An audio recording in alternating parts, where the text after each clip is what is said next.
She's not even in control of herself. What? She's possessed! What? By the wish. Oh no, don't do it! I thought we were having an oyster. She's crazy. She is crazy. Put on the headphones, man. I love reacting. This it's a series of 4 videos. Haven't touched it. Was supposed to touch it yesterday's stream, but as y'all know, let's get straight to it. Horror movie crushes by Zenzfi KLX. I'm gonna give niggas credit because I'm reacting to stuff. Like at the end of the day, yo, niggas could just wipe my shit out the map. I wish I could make videos like this. I think I can learn how. She's staring at Buddy, standing like that, walking backwards. No. We can have a staring contest. Kissing up on me like this? We starting off wild though. I ain't know the video start off with sound effects like that. Boy, it's getting wicked like wicked. Look, we've all had a crush before. And if you didn't, damn. I've had like 14 in my lifetime. What? And none of them worked out. Damn. Because I have no game. And I ain't talking about no game. Even after all the heartbreaks. No Rod Wave. But 14, my boy? The only crushes that I had left were fictional characters, celebrities, all of that. And look, I know they're not real crushes, but a man can dream, right? Right. Now, I grew up on horror movies, and I always wondered why nobody really talks about horror movie crushes. Cause horror and Find Behind Women go together like the big PB&J. So today, we diving in the horror don't know what the hell that was, but alright. Movie crushes. Stay till the end, cause my last pick is the whole reason why I'm making this. We're starting off with Jennifer from Jennifer's Body. Now, Bro, I feel like if you never like Megan Fox, like ever, if you never had a crush on Megan Fox, like the Transformers movie or another movie, I don't even know what other movie she got. I just know, I feel like if you never had a crush on Megan Fox or like a celebrity crush, it's questionable about your sexuality. Ain't nothing wrong with that, but hey, it's just what I'm saying. look, I'ma be real. I never saw this movie. I legit only have ever seen the TikTok edits of Megan Fox in this movie. And really, I'm mainly just talking about Megan Fox anyway. Yeah! Megan Fox in the 2000s was a sight to behold. Every single word that is synonymous with beauty are this woman. Gorgeous, ravishing, beautiful, sick. Why she get with that nigga, what's his name? MGK, the nigga that be that scene of her walking into school. Yo, this nigga wildin', son. I'ma eat it. The lake scene. The lighter scene. Bro, let me be the lighter. Weird. You're weird. And whatever demon or eating creature she is, eat me! Eat me! Eat me! Whoa! I surrender! Next, we have Sidney Prescott from the Scream movies. Nev Campbell. Bro, y'all don't understand this one. On Everyday I Love, y'all understand this one for sure. Y'all definitely know. He know ball. The woman you are. She is the final girl. My final girl. Yeah! Sidney, this whole franchise shouldn't have dealt with these treacherous crustaceans. These are demented, diabolical. No butcher. First off, with Billy Loomis literally getting with her after killing her mother, then wanting to go on a killing spree to frame it on her father, and trying to psychologically destroy Sidney. This guy is the definition of crazy. Sidney didn't deserve any of this. She deserves me. Billy Loomis ain't got shit on me. But he probably mug you because you doing this with no face cam. Like you doing these with no. Hey, I promise I would have like a little appearance in some of these if I did videos like these. Cause do I not mug?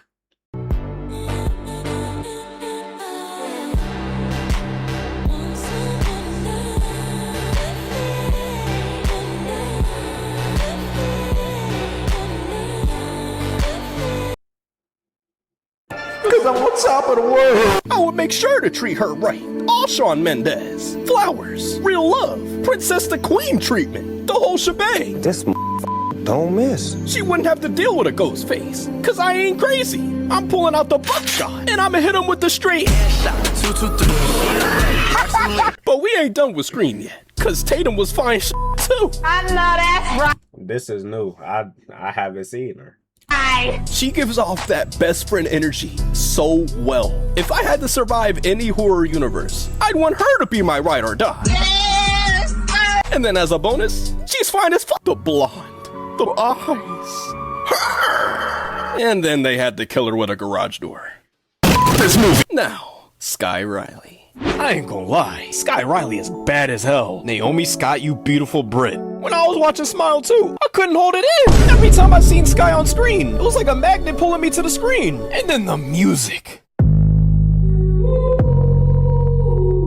Doctor, I need a new brain. They was in the studio cooking when they was doing this. They needed a fire extinguisher in there. Every time they would play the song, it was I never watched Smile, but I heard a lot of positive things about it. I'm gonna for sure tap in. start firing up. Quickly, spray, spray. Ida Rose and Naomi did they thing. I'm not scared. Love will be the death of Me. But I ain't gonna lie, I want Sky to be the doctor. She could give me a new brain any day. Whoa, brother, whoa, whoa, whoa, whoa. Y'all know how she drinks her Voss with her? I wish I was the bottle. Bro, this nigga's so unprovoked, but that's what I fuck with. Like, yo, he just speak his mind and shit. Like, he say what we thinking, but like, what y'all thinking, really. Boy, ain't no way, boy. Boy, ain't no way, boy. Don't get me started on blood on white satin. It's like, oh. Might be a tragedy. This is certified. I thought he was finna start talking about Jenna Ortega. I was finna say, hey, you know, ball. I mean, in my mind, matter of fact, the whole EP. All these songs got me in a chokehold, and it ain't letting go. I'm telling you, if Sky was real, she'd be on top of the world. Even Google knows. Really? Oh my god. I mean, she had a Grammy. Well, I mean, she would still have to do a lot of work because Billie Eilish got seven Grammys. But that's beside the point. She was huge in her movie. I'm talking worldwide. She had photo shoots and she was on talk shows. Sky, listen, baby. Pause out the picture. I'm here. And I won't give up. No Justin Bieber. She is so fine. I would go to the meet and greet and have her sign everything. Sign me, Sky, sign me. But in all seriousness, I would love to hop on a song with Sky. Y'all know me, I'm a music guy. Making beats and making music. You do not make music, my nigga. You was a YouTuber that posts over GIS and short little video clips with photos on top of it. Stop lying. If he was real, we'd be like this. Locked in all the way. Minus the smile curse. I'm gonna make sure she don't bring that. Now, we have Mary from Sinner. Brody. This is the Haley Steinfeld. Since Bumblebee, she's been her. Josh Allen, don't kill me. Mary in this movie, where her smooth walk-up did. Sinners was crazy. I ain't gonna hold you, bro. Unprovoked ass movie. If she came up to me out of nowhere and started kissing up on me like this, oh boy, it's getting wicked like wicked. Her and Stack understood the assignment, cause right after the blissful lips, kissing up on Buddy, they went straight to it. Whoa, whoa! And that saliva scene, let that be me. Weird, buddy. I ain't gonna lie. You a freak ball, gang. Her vampire self. She could bite me every day that ends in O. Huh? That's right. No day has O in it. But peep this. An O is circular and never ends. So that means she could bite me every day. Bro, what the f are you even talking about, bro? But yeah, I'm letting her in. Boy, shut the f up. Next, we have Joey from Abigail. When I tell you, Melissa Barrera, as Joey in this movie, was fine like pristine wine. I mean it. The I see it, but I've never seen this movie. leather jacket. Oh, Never the mask. Oh, the wolf cut. Oh, and then her. Yes. Joey in that gray shirt started to make me tweak like Smeagol for the ring. Matter of fact, the whole thing. Yeah! I have never seen someone look so good taking down a vampire. No K-pop demon hunter. Yeah! Joey was getting active in. Yo, y'all wanna know something? I think they removed Dexter for K-pop demon hunter. Do niggas even watch that? This movie. Let's get active together. Whoa! I can fight too. I took minimal karate classes. I've seen Karate Kid and Cobra Kai. I got this. But nonetheless, she is a baddie. Now, for the grand finale. No, Luna, the whole reason this video was conceived. Nikki from Obsession. Damn, where the sound go, my nigga? Full disclaimer. Wait, what happened to the sound? Oh, alright, cool. This movie is basically about a guy wishing for the perfect obsession. Like, literally wishes for it. Like, he pulls out, like, a toy and... Bro, all he had to do was stop being a man. Stop being a bitch. Be a man and grow some balls and ask her out. But you know what he decided to do? And this is what you never do in general?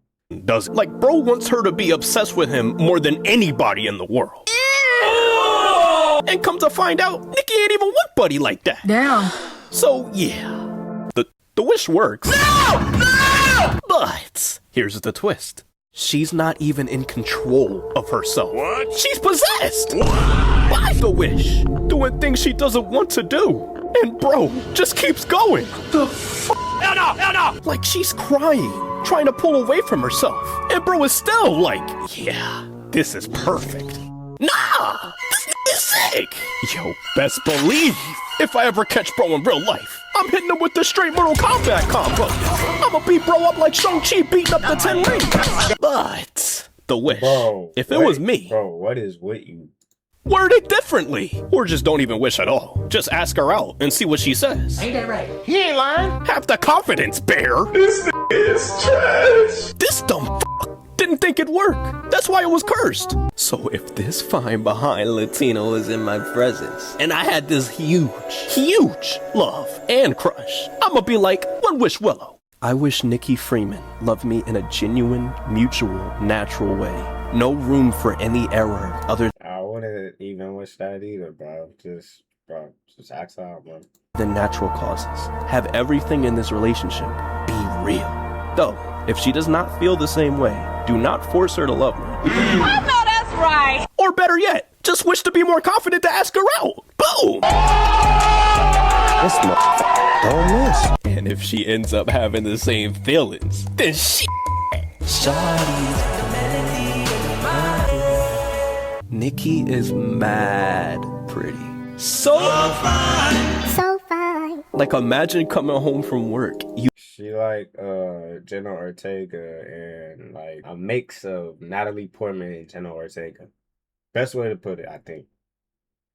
You walk in to see a 5-foot Latina bed smiling at you like these. Me personally, I'm with it.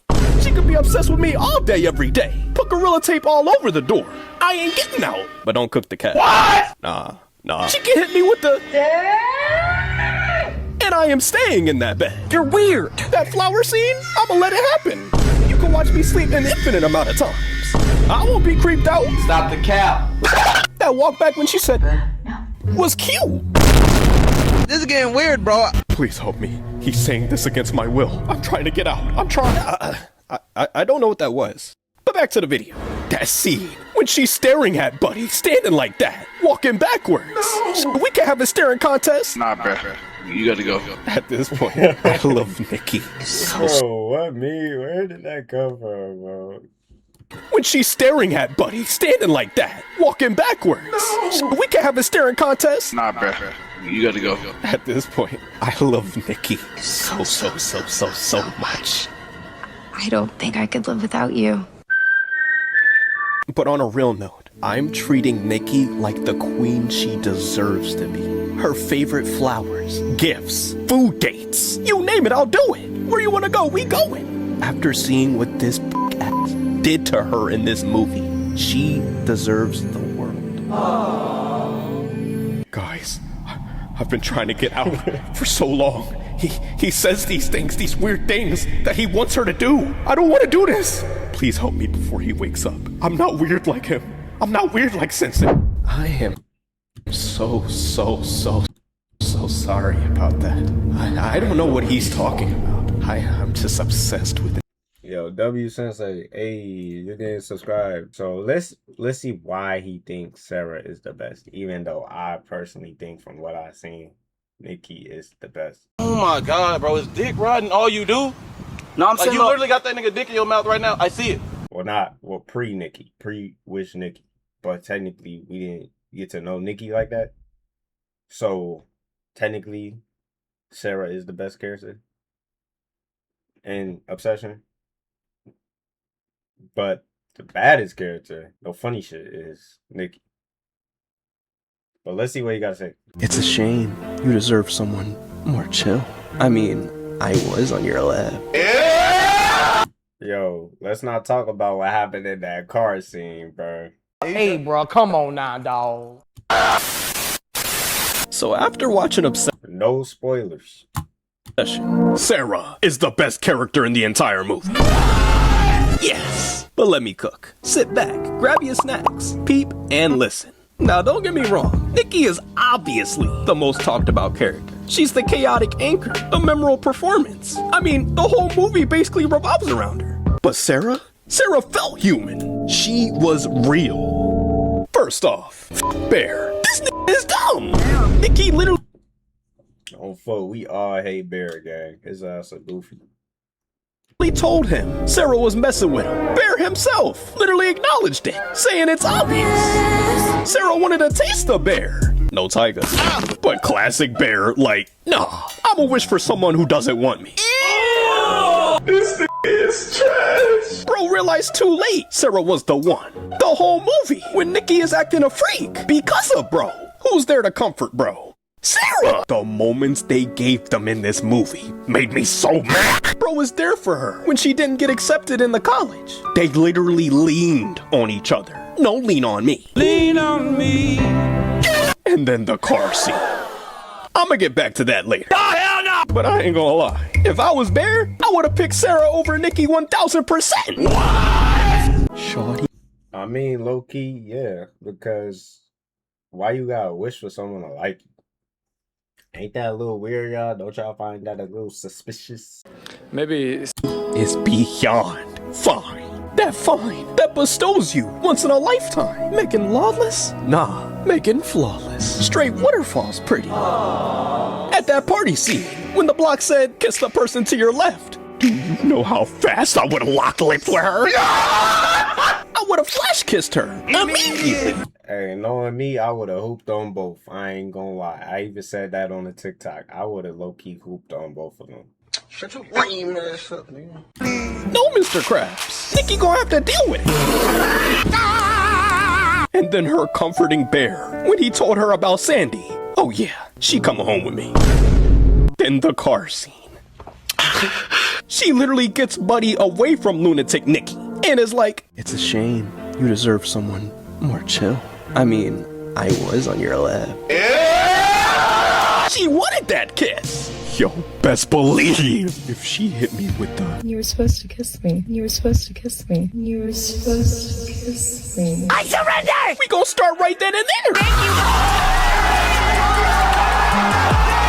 Nikki at the crib, I'ma kick her out. Me and Sarah about to end up like SpongeBob and Buddy. Whoa! Yeah! We caught you. We done got them caught you, my boy. Put it on a real note. In a movie where everybody's making terrible decisions, getting manipulated, losing their minds. Mind you, he could have wished for, like, to be a millionaire, to be anything, to be, like, he could have wished Neymar to win a World Cup. He could have wished anything, but he wished for that. We're just being weird. Which is not okay. Sarah felt like that one grounded character there. She actually cared. Like, genuinely cared. She thorough. And the more the movie goes on, the more you realize she's basically trying to hold everything together. That made me appreciate her way more than the louder characters. Because sometimes the best character isn't the craziest one. It's the one that feels real. Sarah wasn't over the top. She wasn't cartoonishly insane. She wasn't trying to manipulate everybody every 2 seconds. She felt like an actual good person. And honestly, I think that's why her character stuck with me so much. Because underneath all the obsession, manipulation, chaos, and toxicity, Sarah was the emotional core holding the movie together. Why it is that Bear is developing. So last week, I saw Obsession, and the next day, I analyzed the film. But after seeing the movie a second time, there's one aspect of this film that I think deserves an analysis all to itself. Bear as a character. Bear as a human being. How a young man suffering from severe loneliness and insecurity can eventually evolve into a predator of cruelty and manipulation. And for this character analysis, I'll provide research and insights from psychological studies and interviews with the director and the actors. So to break this character down, we're going to use 3 themes. 1, the loneliness epidemic, where we'll discuss Bear's loneliness, Bear's opening monologue, the psychology of Bear's obsession, and the connection between loneliness and crushes. 2, love story versus romance, where we'll discuss Nikki's love story versus romance line, whether Nikki is actually interested in Bear or not, and both. Definitely not. I mean, he gonna get into that, but if you watch the movie, you know definitely not. Both lead actors' takes on whether Nikki is interested in Bear or not. And 3, the harmless predator. We'll discuss Bear's transition from victim to villain, the director's take on Bear's true nature, Bear's methods of justification and abuse, the just be Nikki line, the phone conversation between Bear and the customer service rep, the sex scene, why Bear's name is Bear, Nikki's Hansel and Gretel story, Nikki saying, "I've never been with you" in her sleep, and the ending when Bear tries to vomit the pills, and so much more. Hope you enjoy. Theme number 1. The loneliness epidemic. So when this film starts, the number one thing it wants to establish is that our main character, Bear, is lonely. From a photography standpoint, the very first shot of the film perfectly captures Bear's feeling of isolation. The cold, dreary composition, with no one sitting next to him and no one in the background. With the extras only entering the frame after he's finished this long monologue about his deepest emotions. And in this scene, Bear is rehearsing his confession to Nikki about his feelings for her. And the important note here is, everything Bear says he admires about Nikki is tied to his loneliness. We find out he's been isolated and excluded in the past, as he says, "You were the only person who was nice to me when I moved here." And currently, we learn he's just lost his grandmother, as he says, "After Nana passed, you were the one that called." And then his final line perfectly mirrors his eventual wish for Nikki. "I would choose you over everything." And the connections to loneliness continue in the very next scene when he arrives at home that day. He loses his only companion, his cat Sandy, when she's found dead on the floor. And in the very next moment, after crying about his cat's death in the most cold, isolated, descending shot where we see the title of the film. Yeah, I want to know a theory I had, well, a theory just in general that everyone has kind of said. Pets love their owners more than anything in the world, right? So his cat died, and then he wished for Nikki to be the most obsessed person with him in the world. Someone cooked here. She got possessed by his cat. That's a theory. However, low-key not off.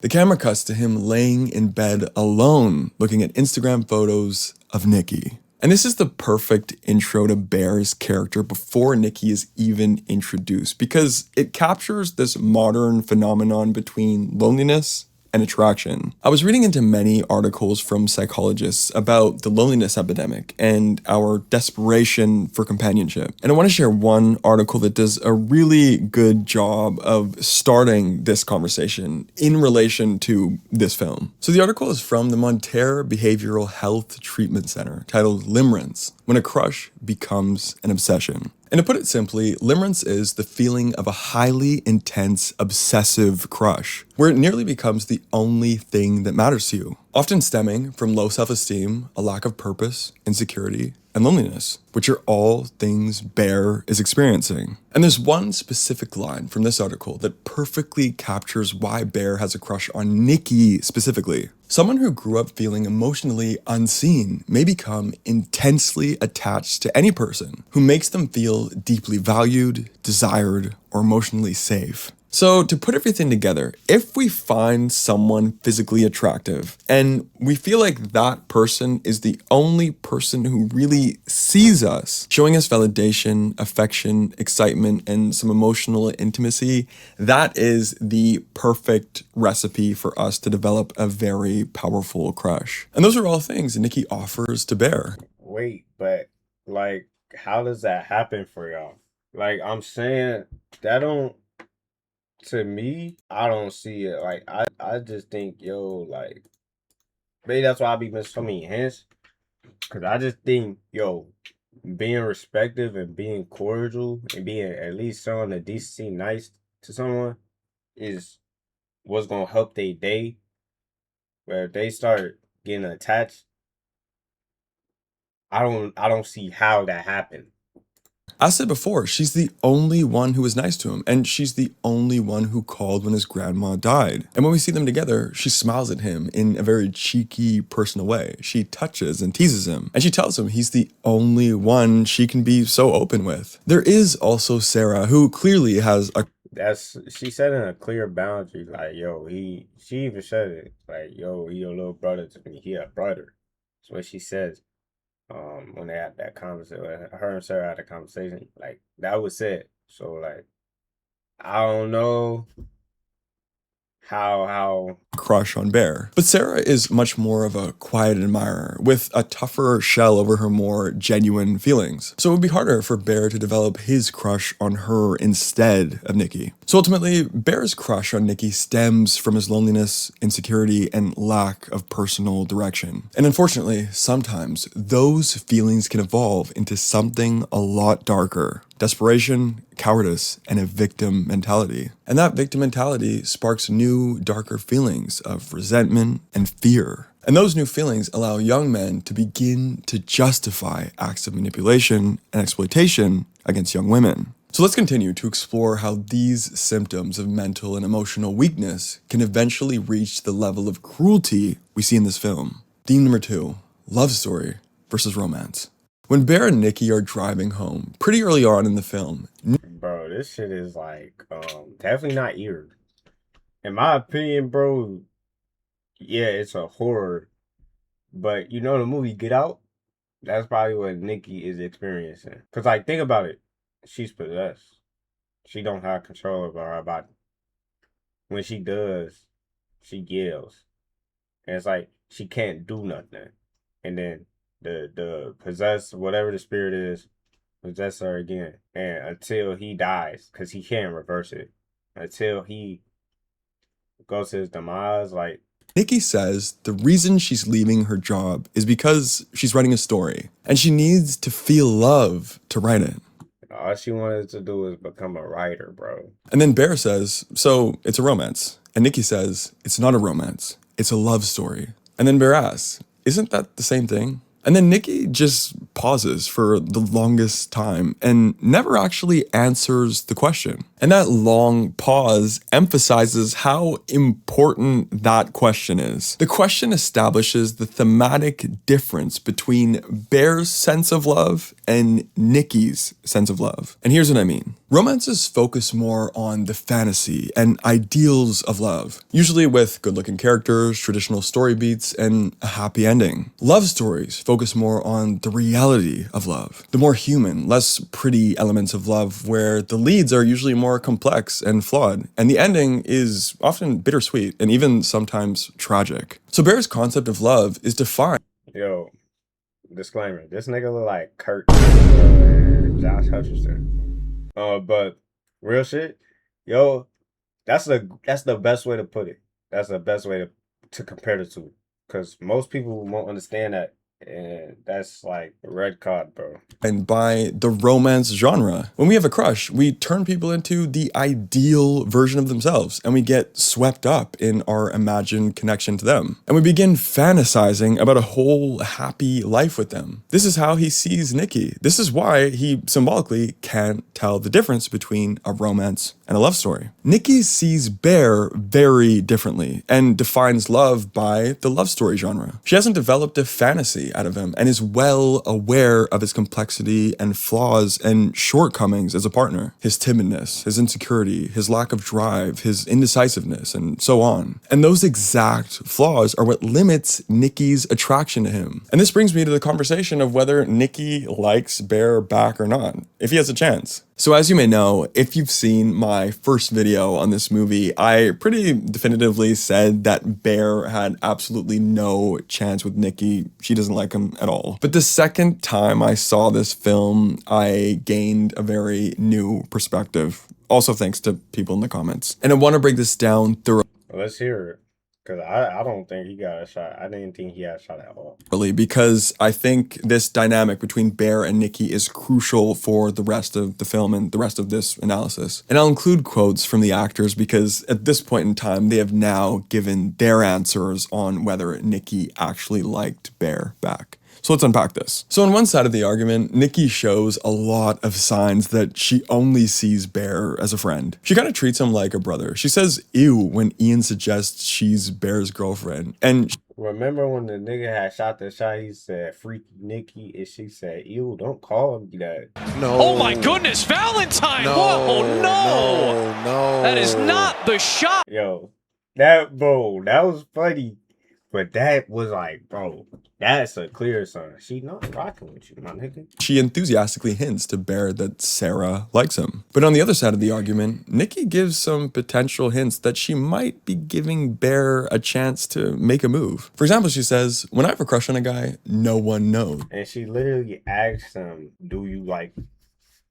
As she smirks at him. And she asks, do you like me? Because if you do, now's the time to tell me. And when she hinted at Sarah liking him, she didn't actually encourage him to go for it at all. She just asked if he had feelings for Sarah as well, as if she's just trying to gauge where his feelings are at between Sarah and herself. And when I did my research on the actors' answers, I felt like I could very comfortably and confidently solidify my perspective. So here's what the two leads said. So Michael Johnson said, someone asked us, what if Bear had told her? Do you think you guys would have had a shot? And I was about to say, no way. And Indy, who plays Nikki, said, yeah, I think they might have had a go at it. And I was like, wow. And here's what Indy Navarrete said specifically. I do think that had Bear been honest in that car scene at the top of the film about how he felt about Nikki, that Nikki and him might have had a go at it. Because she's hinting a little bit, and he's hinting a little bit. And I think the sad thing is, we never really get an answer to that question. So ultimately, it is completely subjective, but I feel like... Because if he had fessed up the courage, the plot wouldn't be the plot. It would just be... It would defeat the purpose of the movie.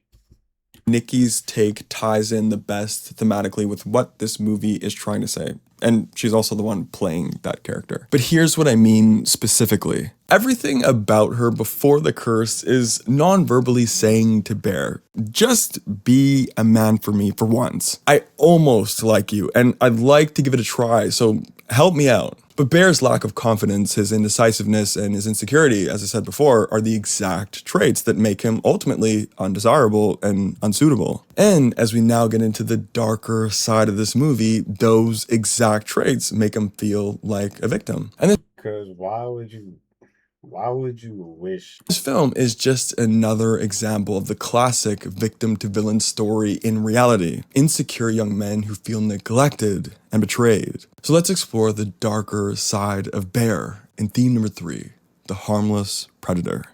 So since the film has been out for about a week now, I'm seeing a lot of conversation online about Bear as a person. Whether people feel sympathetic to him or people see him as simply... I don't feel bad for him because you're a man. You're supposed to ask out a woman. You're supposed to give hints. I could get why someone said it can go both ways, but realistically, if you really like a girl, you're gonna go for her. And you're gonna go off everything she gives you, bro. A bad person. And overall... And you're gonna be brave enough to ask her. The general consensus that I'm getting is that in the beginning, people found him to be a sympathetic character. But as the film went along, they realized more and more that he was a terrible person. So in this third section of the video, I want to go through his gradual transition over the film from innocent and sympathetic all the way to abusive and controlling. The psychology behind it with insight specifically from the filmmaker himself. So the first question I would ask is, where did this transition start? What was the first sign? And in this quote from the director, Curry Barker, we'll learn that the first sign is when Bear makes the wish. Everyone kind of treats the one wish willow like it's this cursed thing, and I understand why, because of the context of the movie. But the thing is, the thing that Bear wishes for is cursed. Like taking away someone's autonomy, taking away someone's self, that's cursed. Like it's just the wish itself is a very cursed thing. So ultimately, what we can read here is that Bear's initial wish is the seed to his eventual heartlessness. And this Right, because the number one, if y'all didn't know, the genie tells you you're never supposed to wish for someone back alive. You're never supposed to wish for someone to fall in love with you. It's kind of like the monkey's paw. You're never supposed to wish for something that could take away someone's autonomy and their authentic self. It's like if you brought someone back from the dead in today's era, they wouldn't know what's going on. Their body would be fucked up, and they wouldn't know anything. If you make someone if you wish for someone to be someone that they're not, essentially they're gonna become psychotic and they're not gonna be their true self anymore. They're gonna be crazy. This just shows us that as the film goes along, we witness a very insecure and weak person devolve into someone who's neglectful and abusive. The gradual worsening of the curse only reflects the gradual worsening and devolution of Bear as a human being. So of course, one thing to be very clear about is Bear doesn't know the One Wish Willow is actually gonna work when he makes the wish. It's just a frivolous, desperate, pathetic thought said out loud. And even when the curse begins to work, Bear thinks Nikki's just under the influence of maybe alcohol or drugs from that night. And to be fair, there's an element of respect he has at first. He gives her his bed as he prepares to sleep on the couch, and only sleeps next to her when she begs him to sleep next to her. However, soon enough, it becomes crystal clear to Bear that this curse is working. Or at the very least, Nikki is a victim of some serious mental health issues. But Bear follows through and keeps the relationship going. And as I mentioned earlier in this video, Which is psychotic because she asked for a way out. She literally asked for a way out. She wanted so many ways out. And he could have took the hint and he could have just helped Nikki get out. And he didn't. And that's why we look at him the way we look at him. He's crazy. He's the obsessed one, not her. Bear figures out ways in his own head to justify his selfishness. Deep feelings of loneliness and insecurity lead to a victim mentality, and that victim mentality allows for the gradual justification of more and more cruelty. So no matter what Nikki does, he can tell himself, this is happening to me, and I'm doing the right thing by trying to make it work. And if I have to control her and hide her and fix her, I'll do that because I should. And deep down, Bear knows the real right thing to do is to get her the help she needs and recognize she's not in the right state to be with him. It's the same reason he says lines like, just don't do that, and just be normal again, and just be Nikki. These lines could be pulled directly from a real life abusive and manipulative partner who's unaccepting of their partner's humanity and imperfection, only interested in an idea of them, their ideal idea of them, as we discussed in theme number 2. Just be Nikki metaphorically kind of means only be what I want you to be. It's also why when Bear calls the One Wish Willow Company, And that's another thing, like, I want to go ahead and say I feel bad for both Nikki's because one is trapped and the other, she was brought here because he wished for that. And when he got the wish, he was just obsessed with the idea of her and just threw her to the side when he got bored. And she kept going more and more attached because she's supposed to love him more than anything in the world, according to the wish.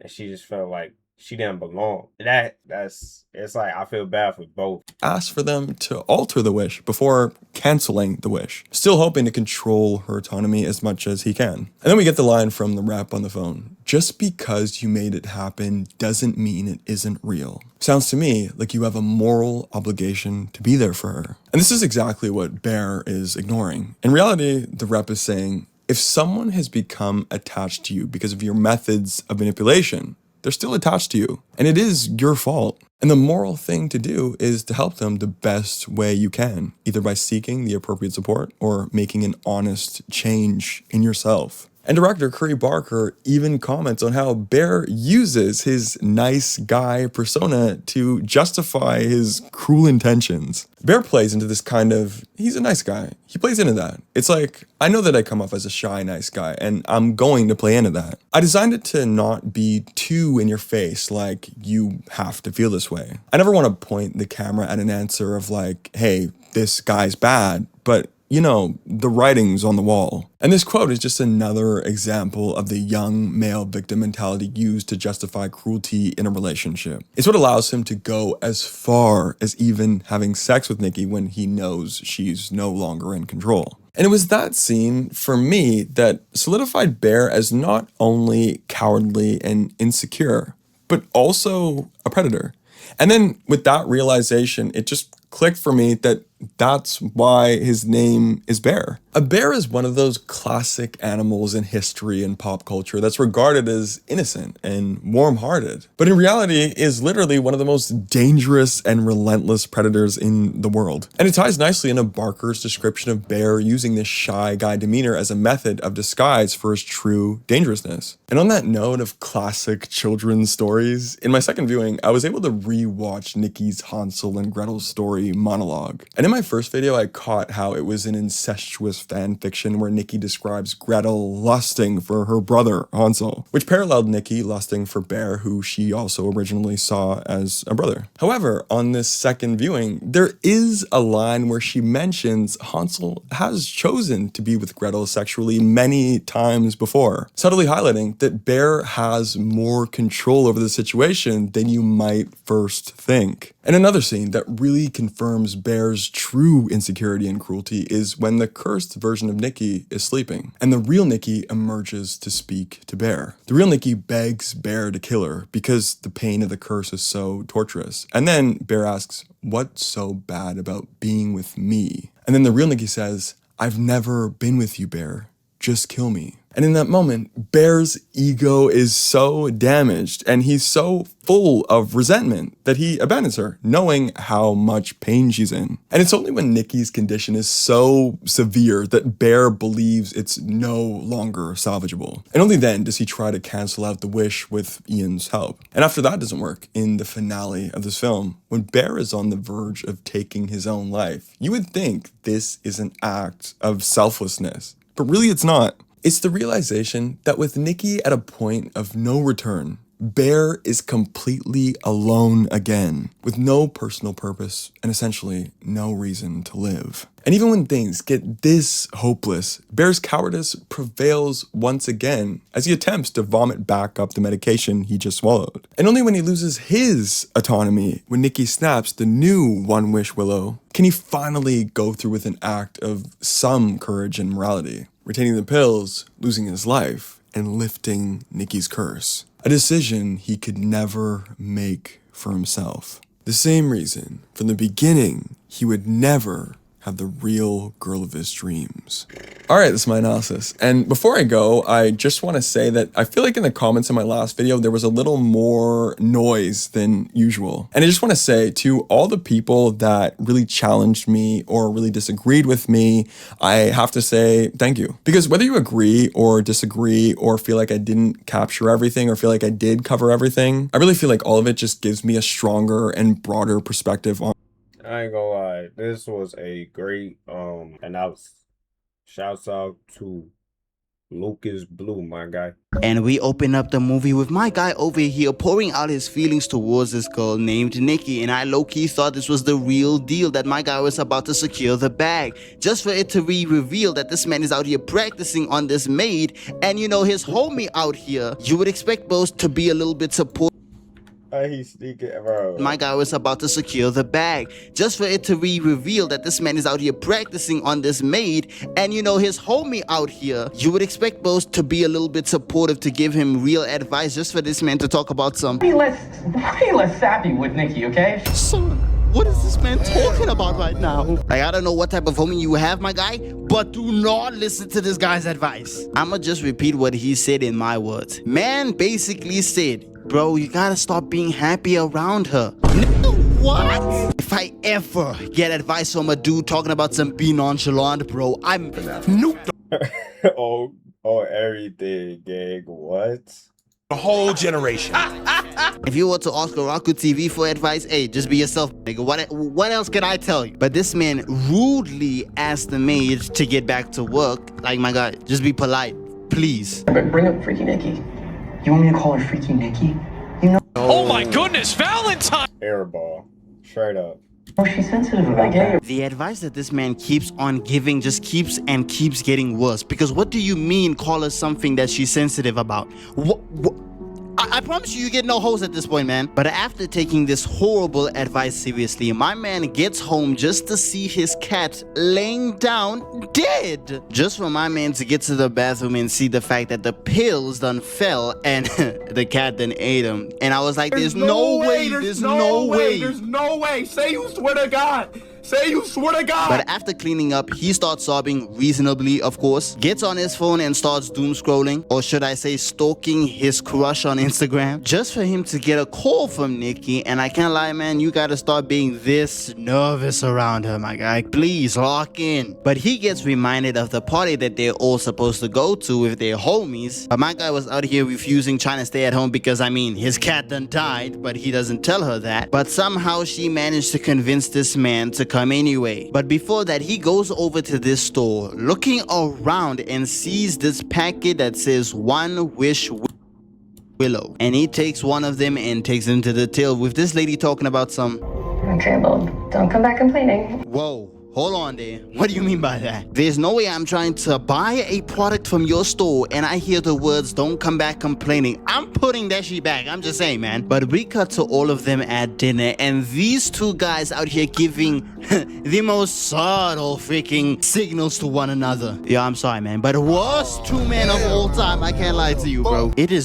Bro, they both don't got the attributes of badges. It's not that difficult for 55 overall plate cleaner. For me to read your lips. You're literally screaming, tell her without, saying the words, man. With Nikki seeing this and asking them what the hell they talking about. But my man finally had the moment where he was alone with Nikki, but people just kept interrupting while he was so close to revealing his feelings, bro. And he didn't just get interrupted not once, not twice, but 3 times. And the 3rd time was his homie. Gang, whose mess is this? You go home! Bro, don't. I'm sorry, you were saying something. Yeah, what were you saying? He is saying that while knowing exactly what he wants to tell her. Why are you standing here then? He does not want you to succeed, my guy. Please get rid of this man. Yeah, I'm getting mad for On everything, he was cock blocking hella hard, gang. him, bro. I'm getting mad for him because I want him to succeed. I want him to get it out already. Pause. But while they all out here, they start discussing about the fact that Nikki wants to go home and these two are trying to convince her to come with them. With my guy taking that opportunity and saying that he will take her home. And when he said those words, I want you to look at this man's reaction. Fuck that. Too tired. Fuck you. See? I knew it. He does not want you to succeed. He doesn't want you to get in there. This is the type of greed they talk about in the Because they were secretly, apparently. Bible. Just say you want Nikki, bro. It's okay. But Nikki takes her friend's $20 and gives it over to this homeless guy. And I can't lie, that is so sweet and thoughtful. She was so genuine. Would marry her, I can't lie. Get your girl home safe. Ew, don't say it like that. You ruined it, man. You ruined it. You ruined it. Brother, she said ew.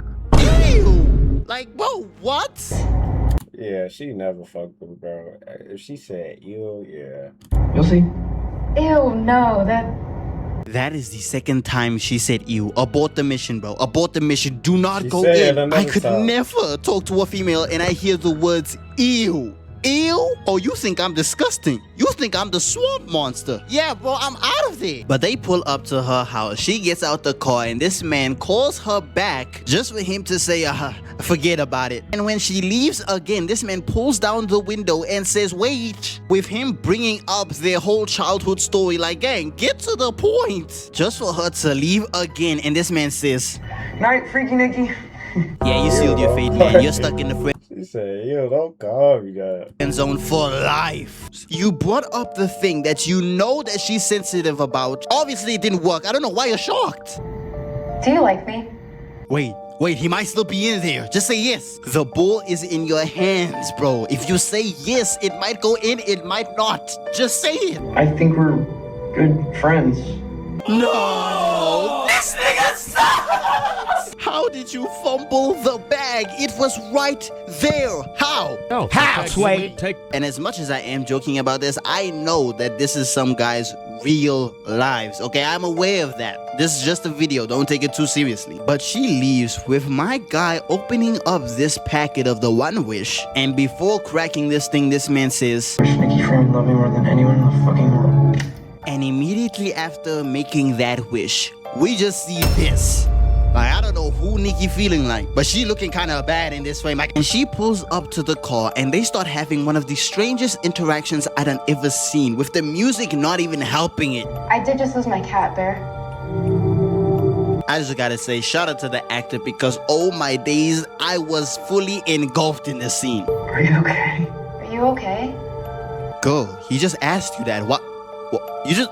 What? Did she really just Uno reverse the question that quickly? Listen, talk about your cat. Yeah. Brother, I am genuinely in awe. What is happening right now? What is this interaction? Come on. Come on. I mean, game is game. No, I do not co-sign that. I do not co-sign game is game shit, bro. Please do. Because you had to put a spell on her to hoop. You're actually weak as fuck. Do not cancel me. But to convince this man to take her to his place, she really pulled out the "my dad is dying" card. So obviously with that and the fact that she was sobbing, my guy decides to bring her to his place. And she wasted no time to get on this man's bed. With my guy saying that he's gonna sleep on the couch, which is the obvious thing you're supposed to do. She's supposed to invite you. I'm just saying, you know, I'm just giving you advice type shit. And she ends up inviting this man over to the bed. And obviously under normal circumstances, I would be like, get your game in, my guy. We taking off shirts now? Hey, Nikki, what you trying to do, man? But Nikki is the first one to make a move, laying on this man's shoulders, gets right in front of his face, and they start smooching it up. But during that is the second time that done happened to her. I can't lie, bro. It's like freaking personality switches or something, bro. And now she's out here crying. At this point, man, just go to sleep, bro. But this man goes on the internet to look up the One Wish thing, if it works, and this man just ends up basically on Reddit getting a whole bunch of different responses, with some people saying yes, it works, and other people saying no, of course, it's just a novelty toy. But we cut to the next morning with this man going in the kitchen just to see that Nikki then made a memorial for the cat in the middle of the kitchen. Women will literally do this, and I would still get comments, niggas talking about some "I can save her." This nigga sucks! But they get to their You can't say that, bro. work, and this man bumps into his homie and he tries to tell him about what happened with him and Nikki yesterday. And while they were out here talking, Nikki is in the distance still staring at them. But my guy gets home, gets on some websites to look up what the hell is happening to her while he's on the call with his homie, just for him to get a knock at the door, and it's Nikki, of course, man. Like me, Bear. Promise you, man, as a single guy, if a lady looks at me like this, just take my pants at that point. Yo, what is up with me today, bro? And after they both confessed their feelings to one another, yes, they started smashing and then going on dates, started kissing at work, and look at this man's face. I knew it. I knew it. He wants Nikki, and I knew it, man. I knew it from the jump. I know how niggas think. And the crazy part about all of this, it's not even just him. This dude who I do not even know, and homegirl, they all looking at this confused, befuddled. How did... Because, bro, one moment she saw you as a brother, the next, now y'all smashing it. Yo, that's weird. This Man sure is up that. And if this happened without the wish, I would have been on my guy's side the entire time. But he used the wish, so I don't know, man. Use the mythical powers to make her fall in love with you. I can't co-sign that, man.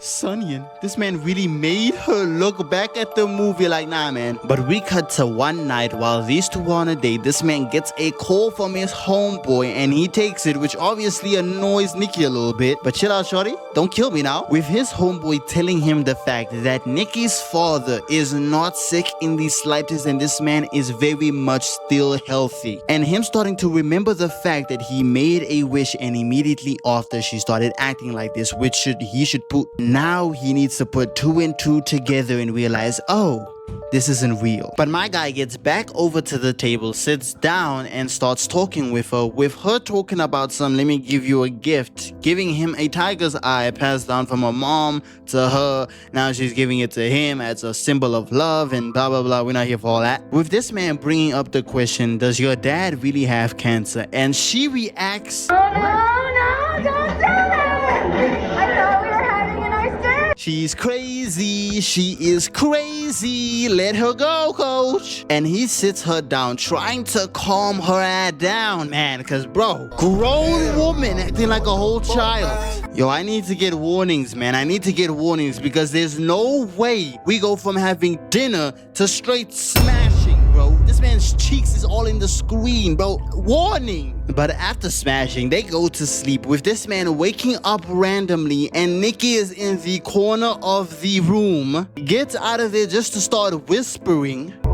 I feel like you don't love me as much as I do. Well, maybe stop being crazy, bitch. Like, we can start there. But after that, this man just decides to go back to sleep just to hear this. And just when I thought that that would have been enough to get me out of here, this babe pulls this move. What are we talking about, bro? What are we talking? Why are we still here, Slay? Why are we still here? This girl not only yelled at the top of her lungs, why don't you love me? But then proceeds to run across the room with a plant on her face. There is no reason for me to still be here. And she gets back into the bed acting like nothing happened. Bro, leave. But in the next morning, this man looks in the mirror just to see that his hair is a lot shorter than what it was. Goes up to Nikki asking her if she cut his hair while this man was asleep, and she just casually says, yeah, I did that. And when they start to talk about last night, she is just out here apologizing, talking about some, I had a dream. I promise you, sorry is not enough to justify everything that you have done. And in the very next frame, this bitch is smiling like these. And she starts smooching this man, basically making him forget about the entire thing. Bro, I promise you, this is not working on me. And I can already see the comments. You are not saving her. Just make yourself at home. This woman put tape across the entire door.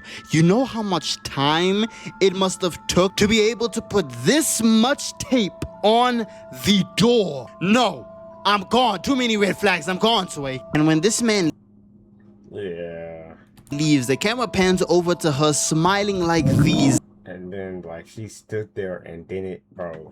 Shit was nasty, gang. And it pans down to her urinating herself. I don't know what we needed this scene for. Kinky ass. But while my guy was at work, he opens up the lunch that she packed for him just to see weird pictures that Nikki took of both of them. Like, bro, this girl's crazy. But shrugs it off and starts eating his food while talking to homegirl. Like super dating. I don't know, Sarah. Look, The fuck you mean you don't know? Yes, you do. Why are you trying to be oblivious about the fact that you made that wish, bro? You know what you did. Come clean about it. and if Ian's gonna spread my shit, then you should know.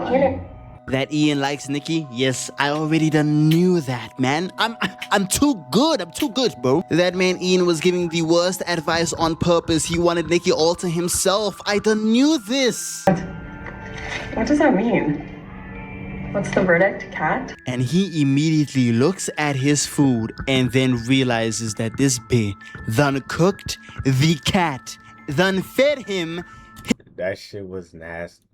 But that was a real her getting back at him. His cat. There's no way. There's no way. There's no way. Say you swear to God. But while he was having a whole car ride with his homie back home, this man starts talking about some... Oh, she's fucking fine. She was on drugs. Nikki is literally fine. Tired of all the delusion, man. Just be honest, bro. You made a wish. She loves you now because of that wish. And she's crazy. Like, just be honest, man. But my guy asked his homie, why didn't he invite them to his party that he was having? I'm not gonna invite you two to my place. Why not? Yeah, Ian. Why not? Kinda looks like Nikki's going through something. So we just love capping in this friendship, huh? You like Nikki, you don't want to invite her because of the fact he's with your bro. Come on now. Like, why are we lying in this friendship, man? But he ends up inviting his homie, but says that Nikki shouldn't come. It's gonna be a boys' night thing. But before my guy goes into his house, he sees a number on the back of this freaking box of the wish thing, with him talking on the phone with this guy that doesn't sound interested in this conversation at the slightest, and asking for a Folks are so nonchalant. He said, do you want to take back the wish? Folks said, yeah. He said, you can't do that. cancel request just for this man to talk about some, we don't really do that around here, bud. With this guy on the phone talking about some, you want to talk to her. Nikki. That actually made my stomach sick. And this is coming from a guy who has literally reviewed Evil Dead Rise, by the way. Oh, shit. Every time she's on screen, there's always something new, man. She's talking about some she ate a bug. What? But while she was in the shower, my guy was trying to tell her about the fact that he wants to go to the party that his friend is having that's only for boys, just for her to talk about some no. Genuinely, bro, the way you fold so quickly is pissing me off. But while they were here, my black brethren over here gets the thing that tells him that he gets to switch seats with anyone, and he decides to switch seats with my boy sitting right next to Nikki.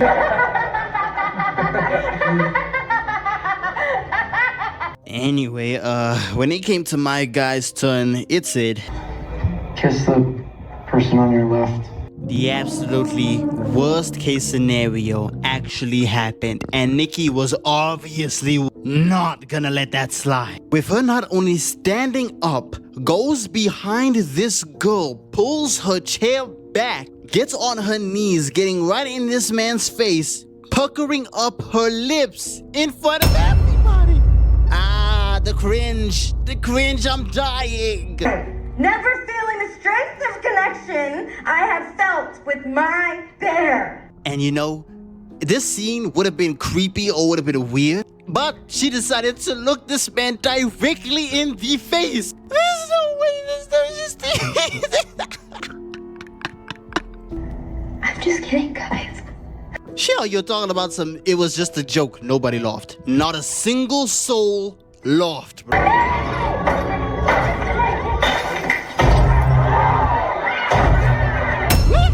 What the fuck? And while everybody else is out here panicking about this, my nigga is not phased. And I'm gonna have to skip through a whole lot of this. Nothing interesting, but we cut over to my guy in the car with homegirl, having a wonderful conversation, you know, out here laughing, out here happy, you know, like they seem like, you know, very good friends, but hey, they want to smash each other, I can't lie. With her telling him that Ian and Nikki have been hooking up on and off for 2 straight years. And I can't lie, man, I already done knew this, but hey, for the plot, I'ma tell y'all though. And this girl starts talking about some, I was on your left. And he, I was also confused a little bit, but basically in the game where they were supposed to kiss, hey, basically hinting that she wants to smooch, my guy. Come on now, she's whizzing you up. Just take the ball and just dunk it, man.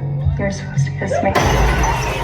He was so close. He was so close. And no, she's not bashing her head on the freaking wheel. She's bashing her head on this stone that she's holding. She's insane. She's insane for the D. And what is my guy doing about this? Nothing. I knew it was fake. I knew it. And I don't know how. I don't know what type of gaslighting that she managed to put on this man, enable for him to help her dispose the body. How? Wow. And I'm just gonna have to skip through a whole lot. He finds out that the only way to save her is by killing himself, basically. But this man gets home with Nikki obviously still tweaking out while holding a gun, putting it right to her chin, with my man busting in the door just to pop his head. But he manages to calm her down, gets to the bathroom, takes some pills. But while he was taking the pills, all you hear is the freaking sound of the One Wish thingy, with this man getting out of there smiling, and they start hugging one another. But this man starts foaming out the mouth, dying because of the pills, which causes Nikki to snap out of it and start screaming because all three of her friends' bodies are right in front of her. Brother, this movie was absolutely insane. I'ma see y'all in the next one. If y'all didn't know, now y'all know.